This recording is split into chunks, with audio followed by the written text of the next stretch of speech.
Shri C R Neelakantan, Shri C R Neelakantan, Shri C R Neelakantan, അത് താങ്കൾ അതെ, അതൊരു അല്പമെങ്കിലും ആത്മാർത്ഥത ഈ കാര്യങ്ങളിൽ വേണം.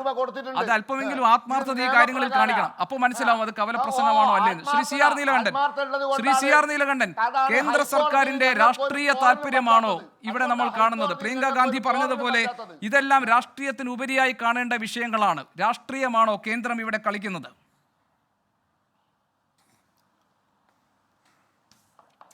അല്ല, ഒന്നാമത്തെ കാര്യം, അദ്ദേഹം ഡിസാസ്റ്റർ മാനേജ്മെൻറ്റ് നിയമം പറഞ്ഞപ്പോൾ ശ്രീ പത്മനാഭൻ നമ്മുടെ അഡ്വക്കേറ്റ് പറഞ്ഞൊരു കാര്യം, അതിൻ്റെ കുറച്ചുകൂടി വിശദീകരണം വേണമെന്ന് എനിക്ക് തോന്നുന്നു. 2005 ഡിസാസ്റ്റർ മാനേജ്മെൻറ്റ് നിയമം വരുമ്പോൾ അതിലുള്ളൊരു പ്രധാന കാര്യം, അതിന് മുമ്പുള്ള നിരവധി നിയമങ്ങളെ അത് അതിജീവിക്കുന്നുണ്ട്. കാരണം disaster management act will supersede many of the acts. 2, ഇവിടെ 132 കോടി രൂപ ചോദിച്ച കാര്യമൊക്കെ അവിടെ നിൽക്കട്ടെ. അത് ചോദിച്ചത് പരമാബദ്ധമാണെന്നുള്ളത് വരുന്നത് എപ്പോഴാണ്?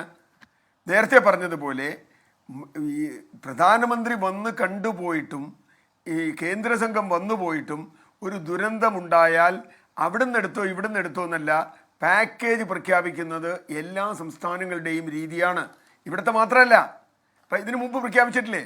അത് PDNA റിപ്പോർട്ട് വന്നിട്ടാണോ? PDNA റിപ്പോർട്ടൊക്കെ വരാൻ എത്ര സമയമെടുക്കും? ഒരു ദുരന്തമുണ്ടാകുമ്പോൾ ഞങ്ങളിതാ ഇത്ര പാക്കേജ് പ്രഖ്യാപിക്കുന്നു. ഹിമാചൽ പ്രദേശിൽ പ്രഖ്യാപിച്ചതിൻ്റെ കണക്ക് നമ്മുടെ കയ്യിലുണ്ട്. PDNA റിപ്പോർട്ട് ഉണ്ടായിരുന്നോ? ത്രിപുരയ്ക്ക് പ്രഖ്യാപിച്ചതിന് ഏത് PDNA റിപ്പോർട്ട് അങ്ങയുടെ കയ്യിലുള്ളതെന്ന് എനിക്കറിയില്ല, ഞാൻ കണ്ടിട്ടില്ല. അതുപോലെ ഇപ്പോൾ ഏത് ദുരന്തമുണ്ടാകുമ്പോഴും ജോഷിമട്ടിൽ എത്ര രൂപ പ്രഖ്യാപിച്ചു എന്ന് പഴയ വാർത്ത എടുത്ത് വായിച്ചാൽ അറിയാം.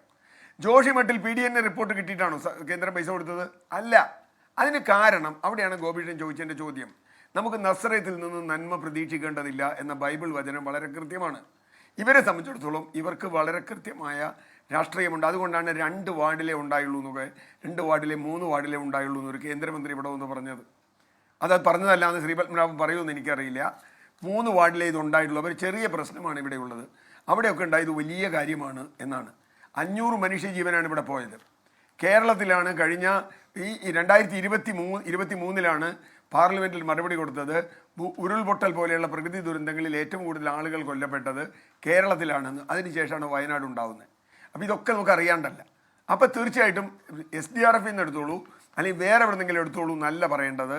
അടിയന്തരമായി, പ്രത്യേകിച്ചും പ്രധാനമന്ത്രി ഇവിടെ വന്ന് കണ്ടു.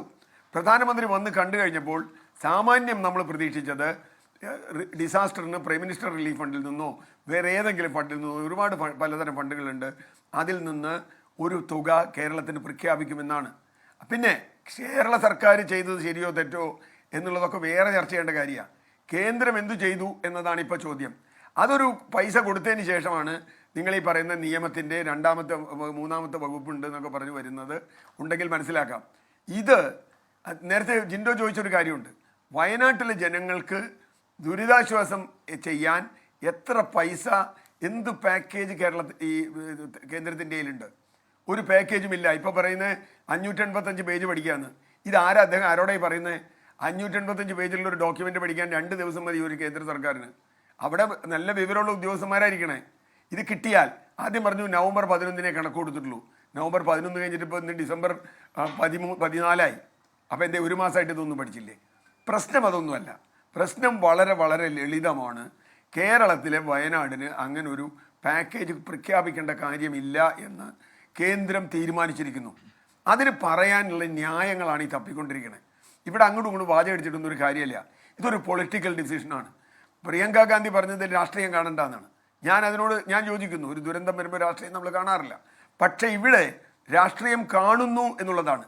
ഇന്ത്യൻ ഫെഡറൽ ഘടന അനുസരിച്ച് തീർച്ചയായും ഇപ്പോൾ ഫൈനാൻസ് കമ്മീഷൻ അടക്കമുള്ള കാര്യങ്ങൾ നമ്മൾ ചർച്ച ചെയ്യുമ്പോൾ, അവരുടെ സന്ദർശനം നടത്തിക്കൊണ്ടിരിക്കുകയാണ്, ചർച്ച ചെയ്യുമ്പോൾ ഇങ്ങനൊരു ദുരന്തം ഒരു സംസ്ഥാനത്തുണ്ടായപ്പോൾ, അല്ലെങ്കിൽ പറഞ്ഞാൽ മതി വയനാട്ടിലേത് അത്ര വലിയ ദുരന്തമൊന്നുമല്ല, എന്നാൽ പിന്നെ പ്രധാനമന്ത്രി എന്തിനാ കാണാൻ വന്നതെന്ന് ചോദിച്ചാൽ അതങ്ങ് സമ്മതിച്ചാൽ മതി.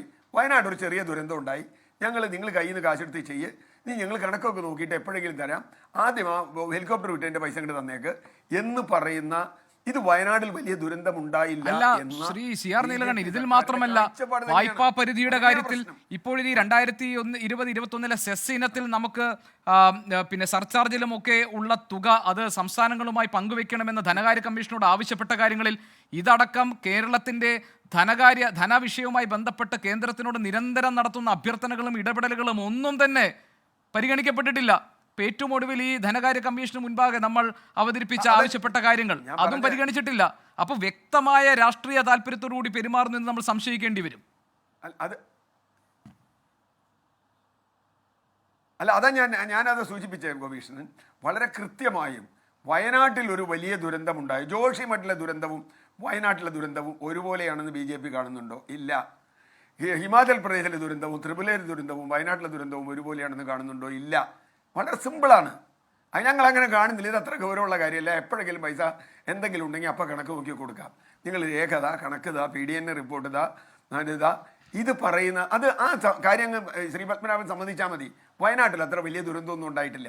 കേരളത്തിൽ ഇന്ന് അദ്ദേഹത്തിന് സമ്മതിക്കാൻ പറ്റില്ല. പക്ഷേ അതാണ് കേന്ദ്രം തീരുമാനം എടുത്തിട്ടുള്ളത്. ആ തീരുമാനം ഇതിൽ മാത്രമല്ല, നേരത്തെ ഗോപീഷ്ണൻ പറഞ്ഞ പോലെ ഫൈനാൻസ് കമ്മീഷൻ്റെ അലോക്കേഷനെ സംബന്ധിച്ച് ഇന്ത്യൻ ഭരണഘടനയുടെ ഏറ്റവും അടിസ്ഥാനപരമായ ഒരു കാര്യങ്ങളിലൊന്ന് ഫൈനാൻസ് കമ്മീഷനാണ്. ആ ഫൈനാൻസ് കമ്മീഷൻ്റെ അലോക്കേഷനെ സംബന്ധിച്ച് നിരവധി പരാതികൾ കേരളം മാത്രമല്ല മറ്റു ചില സംസ്ഥാനങ്ങളും കൊടുത്തിട്ടുണ്ട്. ആ പരാതി സംബന്ധിച്ച്, വായ്പാ പരിധി സംബന്ധിച്ച് ഇതിലൊന്നും തന്നെ കൃത്യമായ ഒരു റൂളല്ല ഇവർ അപ്ലൈ ചെയ്യുന്നത്. പൊളിറ്റിക്കൽ റൂളാണ്. ഇത് പൊളിറ്റിക്കൽ ഡിസിഷനാണ് എന്ന് തന്നെ നമ്മൾ കാണണം. അതുകൊണ്ടാണ് ഞാൻ ഇടപെടുകയാണ്.